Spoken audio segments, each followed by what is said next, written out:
There's a kind of war that doesn't leave scars. No explosions, no alarms. Just a silence so subtle it rewires your mind. You stop trusting what you feel. You begin to second-guess what you saw. You forget what certainty ever felt like. What if the most dangerous kind of warfare doesn't try to break you? It just teaches you to break yourself. This isn't chaos, it's choreography. It begins small. A look that lingers a second too long. A question that makes you feel defensive even when you've done nothing wrong. A soft correction that casts doubt on your memory. They don't scream, they don't shove. They just rearrange your reality one suggestion at a time. You say, "That hurt me." They say, "That never happened." You flinch, you smile. You tell yourself you're overthinking. And the next time you don't say anything at all. Carl Jung, the Swiss psychiatrist who mapped the human psyche, once wrote, "Until you make the unconscious conscious, it will direct your life and you will call it fate." But sometimes it's not your unconscious calling the shots. It's someone else's, projected onto you with such precision that you start mistaking it for your own voice. This is psychological warfare. It's not random, it's designed. Not all at once, but gradually. Not through domination, but through doubt. Not by force, but through performance. Because at first they aren't cruel, they're perfect. They reflect your wounds back as intimacy. They study you, mimic your language, echo your desires. You think you've been seen. You think you've been chosen. You don't realize you've been profiled. And you play along not because you're foolish, but because some part of you needed the story to be true. The story that you are finally safe, finally loved, finally enough. But here's the paradox. The more you hope, the more blind you become. You don't notice the red flags because the absence of chaos feels like peace, but it isn't peace. It's the eye of the storm. And deep down you know something is off. The way you hesitate before speaking, the way you rehearse your tone, the way you smile through tension that isn't yours, that's the spell. Not a curse, but a loop. Not a cage, but a mirror. They don't erase you, they overwrite you. And they use your silence as ink. You start to wonder if you're the problem, if your boundaries are too harsh, if your needs are too much, if your memory is too fragile. You forget that memory isn't what's failing. It's being rewritten in real time by someone who benefits when you stop trusting yourself. And not all of them know what they're doing. Some are just reenacting what was done to them. They confuse control with connection, power with presence. You with the person they couldn't fix.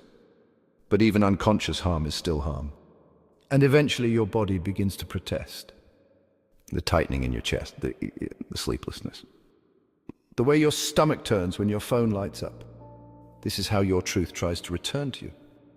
Not with clarity, but with discomfort. That's the first fracture in the spell, the realization that love should not feel like a negotiation with yourself. You remember the version of you that didn't need to rehearse every sentence. The one who didn't walk on eggshells or shrink to fit someone else's comfort. And then a different kind of voice emerges. Not defiant, not angry, just honest. It says this isn't love. It never was. You weren't being nurtured. You were being studied. You weren't being supported. You were being softened. And now you see it. This isn't a relationship. It's a script. And your role was written by someone who needed you to question yourself more than you questioned them. So you stop playing along. You step out of character. And suddenly you're holding something dangerous, your own voice.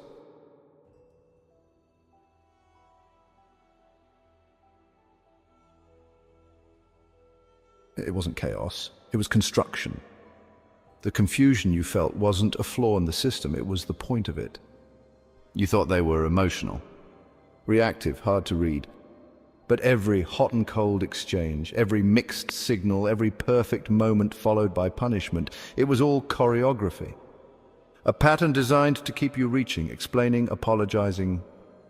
It's called gaslighting, but it doesn't always look like cruelty. Sometimes it looks like charm, like intelligence, like just trying to help. You say, "I don't feel okay." They say, "You're being too sensitive." You say, "That didn't feel right." They say, "You always twist things." And slowly your gut gets quieter, your memory gets softer. Your story gets edited until you're not sure what's real anymore, only that they seem more certain than you. That's the trap. Not overpowering you, but making you think they're the only stable thing left in your world. But gaslighting is just the front door. The real machinery runs deeper. Jung described a process called projective identification. Imagine someone handing you their unresolved guilt, then reacting to you as if you're the guilty one. Imagine someone disowning their rage, but provoking yours and then accusing you of being aggressive. It's like being handed someone else's shadow and being told it's your reflection. This is the hidden layer of psychological warfare. The kind where you become the container for someone else's disowned emotions. You carry their shame, you wear their fear, you internalize their narrative. And it's not always conscious. That's what makes it harder to detect and harder to explain. Because sometimes the manipulator genuinely believes their story. They believe they're the hurt one, the betrayed one, the one who was just trying to love you. But belief doesn't make it true. And empathy doesn't require self-erasure. Foucault, the philosopher of power systems, once wrote, "Power is tolerable only on condition that it hides a substantial part of itself." That's what psychological control looks like, not domination, but narrative. They don't need you to feel afraid. They need you to feel responsible for their moods, their outbursts, their distance. And if you refuse that role, they become the victim. That's Darvo in action. Deny, attack, reverse victim and offender. You set a boundary. They call it cruelty. You voice a need. They call it control. You ask for clarity. They say you're ungrateful. You begin to think maybe you are. Maybe love is supposed to feel this confusing. Maybe this is just how intimacy works, but it isn't. Love doesn't require self-betrayal. And this confusion, it's not mutual misunderstanding, it's design. They need you disoriented because orientation leads to recognition. And recognition leads to resistance.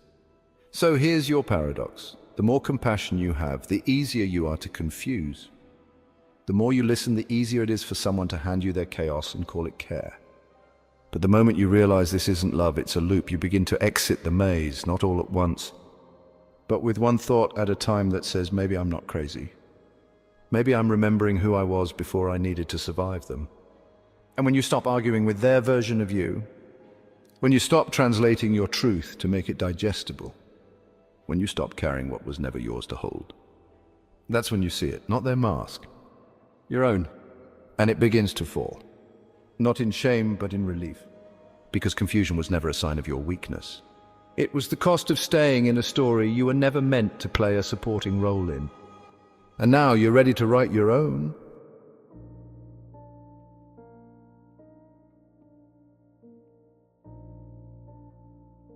You didn't fall for a person. You fell for a possibility. The possibility that someone could finally see you. That your softness wouldn't be used against you. That maybe this time love wouldn't hurt. You weren't naive. You were loyal to a vision, a hope. A story you didn't write but desperately wanted to believe. They didn't overpower you, they mirrored you. Your wounds, your fears, your idealism. They reflected your pain back as connection. Not because they saw you, but because they recognized your silence.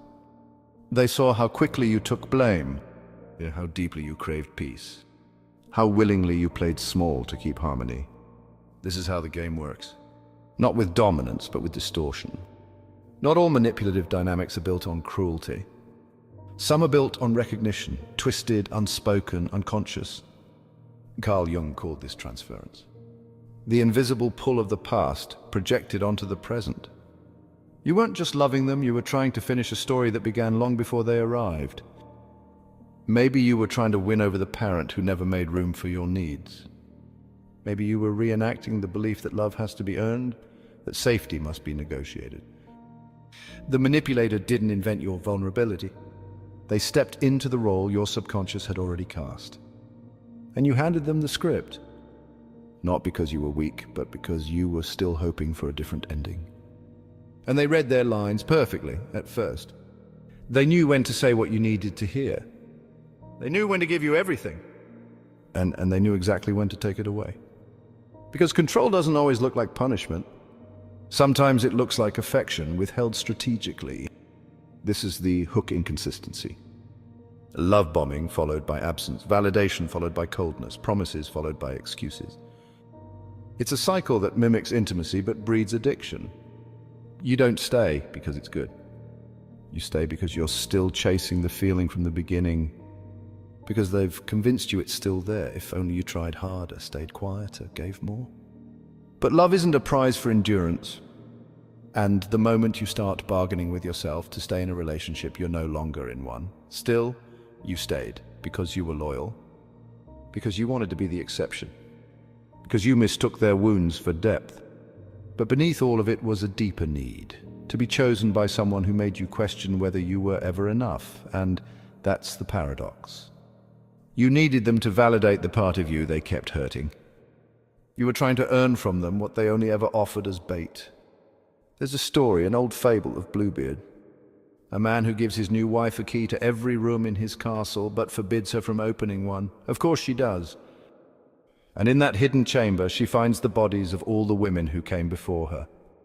The ones who asked too many questions, the ones who disobeyed, the ones who saw through the charm.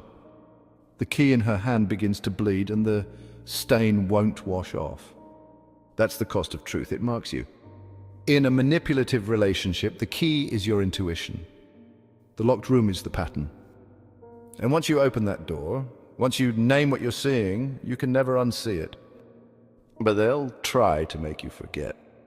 They'll hand you a mop and tell you to clean the blood, to fix it, to go back to how it was, but you can't. Because once you've seen the cycle, how your empathy was used, how your kindness became currency, you begin to understand that love without respect is just captivity. This wasn't your failure, it was your awakening. You didn't fall into a trap, you outgrew the illusion. And the moment you stopped playing the role they needed you to play, the compliant, forgiving, self-abandoning version of you, they called it betrayal.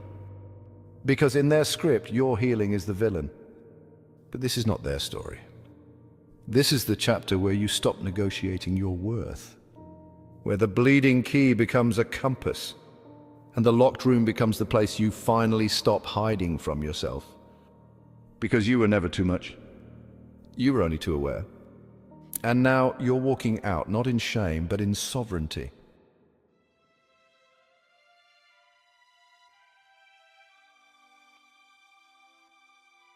The war wasn't just with them, it was with yourself. Every time you minimized your feelings. Every time you softened a boundary that should have stayed firm. Every time you convinced yourself it wasn't that bad, that wasn't love, that was survival. You don't just carry their voice. You carry your reaction to it. You internalize the corrections, the accusations, the shame. And then, without realizing it, you start to pre-correct yourself. You edit your tone before you speak.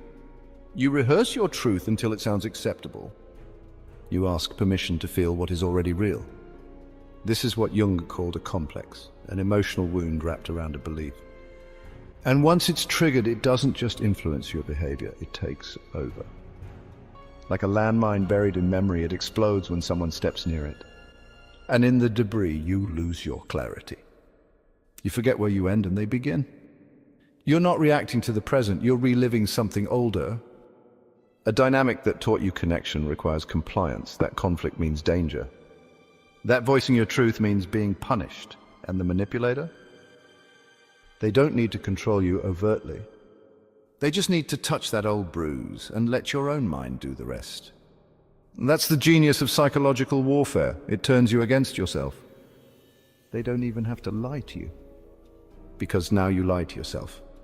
You tell yourself you're overreacting. You tell yourself they didn't mean it. You tell yourself you can handle this. Because what you fear more than pain is being abandoned again. And so you choose pain you can predict over freedom that feels uncertain. But this is where the internal war becomes visible. You're not only dealing with manipulation from the outside, you're dealing with an inner protector that confuses silence with safety. And here's the twist. The manipulator isn't always outside you. Sometimes it's the part of you that was trained to believe that peace only comes when you don't take up space. It's the inner voice that says, don't speak, don't need, don't push back. And that voice, it was built to keep you safe in a world that punished your authenticity. But now you're safe enough to let it go. Because there's a deeper voice rising. The one that says, I remember who I was before I needed to shrink. The one that says, I'm allowed to take up space even if it makes others uncomfortable. The one that says, I am not here to carry someone else's chaos just because I know how to hold pain. And the moment you hear that voice, really hear it, everything changes. You stop trying to fix them. You stop arguing with yourself. You stop mistaking the absence of conflict for the presence of love. You see the full landscape of the war, the lies, the patterns, the coping mechanisms, and you do the one thing they never expected. You lay down the sword, because winning the war was never the point, and ending it was. And you end it not by defeating them, but by choosing something radical, yourself, your wholeness, your clarity, your right to live unedited. You begin to understand that boundaries aren't walls, they're mirrors. They show people who they are, and they show you what you value. And when someone runs from that reflection, it's not your job to chase them. It's your job to hold that mirror steady. Because peace doesn't come when they stop attacking. It comes when you stop surrendering.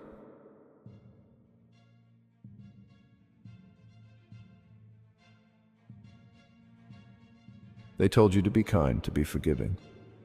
To stay calm, be good, don't make waves. So you did. You softened every edge, bit your tongue, smiled through the tension.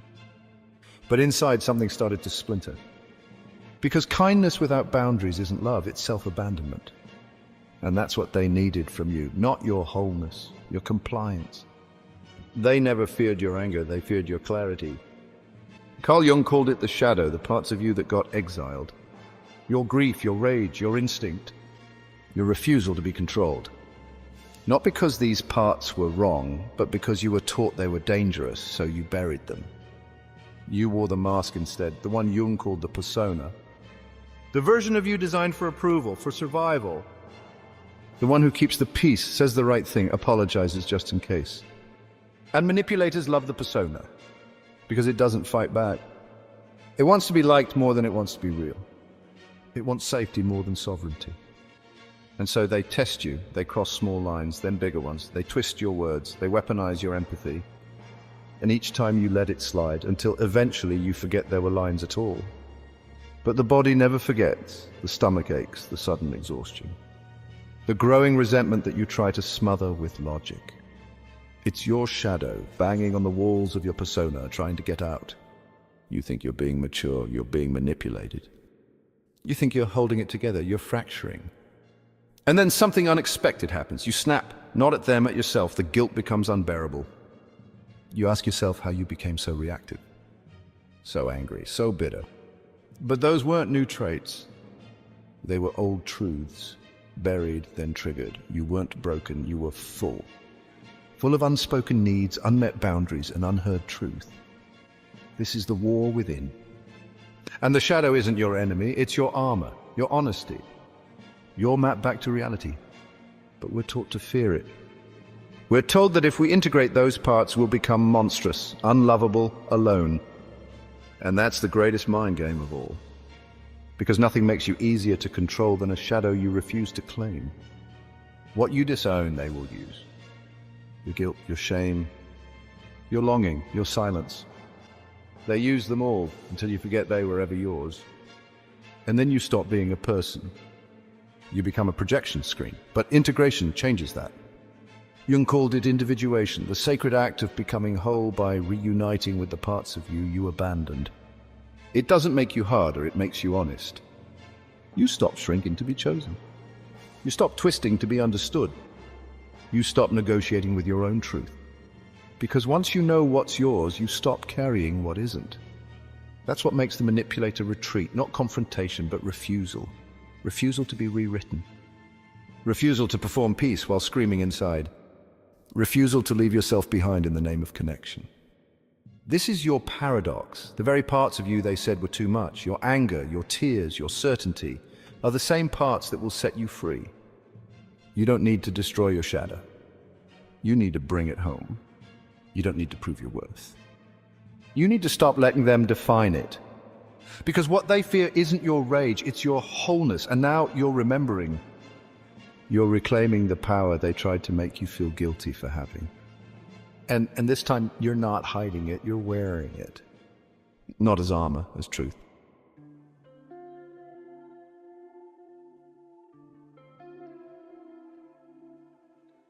There's no dramatic ending, no big confrontation, no final confession. Just a quiet moment when you hear yourself think clearly for the first time in a long time. And the thought is simple: this is over. You don't flinch when their name comes up. You don't feel the need to prove your side. You're not rehearsing what you'd say if they reached out. You're just done. That's how the spell breaks. Not with fire, but with quiet, with clarity. With a full-body understanding that this person was never your home. They were a lesson, a mirror. A test of how far you were willing to drift from yourself to feel chosen. And now you choose differently. Carl Jung once said, "The privilege of a lifetime is to become who you truly are, not the mask. Not the shape you bent yourself into to avoid being abandoned. Not the quiet version you perform to make them stay. The one who feels fully, speaks honestly, walks away without needing to be hated first." And here's the final paradox. You thought you needed them to validate you. But all along, it was your silence they needed, your confusion, your endless empathy, your willingness to carry the blame. The moment you stop doing that, the illusion shatters. You weren't hard to love. You were hard to manipulate. And that's what made them leave. That's what made them call you cold or crazy or cruel. Because your clarity threatened their control. You weren't the problem, you were the exit. And now you're standing at the edge of that exit. You look back and feel nothing. No need to rewrite it. No need to re-enter it. Just gratitude for the voice that whispered, "Wake up." So you do, you wake up. And for the first time, you're not trying to explain your worth. You're not asking someone to see your soul. You're not waiting for them to change. You're already gone. Not running, not hiding, just free. And here's where it gets beautiful. There's no need for revenge. Because you're not angry anymore. You're anchored. You're not aching to be understood. You're at peace with not being misnamed.